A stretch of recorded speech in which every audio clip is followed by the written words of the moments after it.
Okay, I don't know who needs to hear this, so I'm gonna say it gently, but you were never meant to fit in there.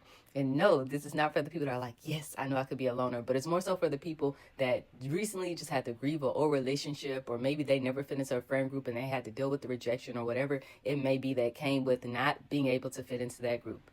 When we become believers, there are certain things that we can no longer be part of. In Romans chapter 12, verse 2, it talks a lot about be transformed by the renewing of your mind, in that you aren't supposed to conform to this world. And there are a lot of people that we may have been connected to where they were not good for us. They served us no purpose. There were people that had us going back to those old habits, those old sins, those old ways that we can no longer participate in. And that's okay. It's not to say that community is not for you, but it is to say that there's a community that God has for you and it's not found in them.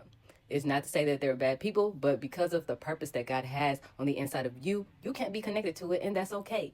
I cannot tell you the amount of times that I've had to grieve an old relationship or a friend group or had to deal with the rejection because I wanted to fit in because that's just what was expected of me, and I couldn't. Like, God did not allow it to be a thing that I could continue to be part of.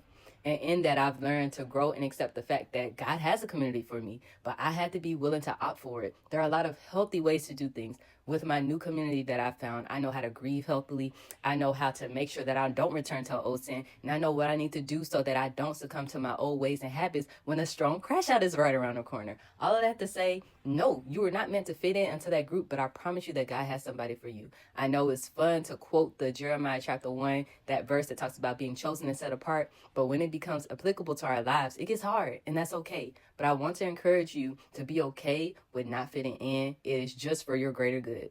All right, I love y'all.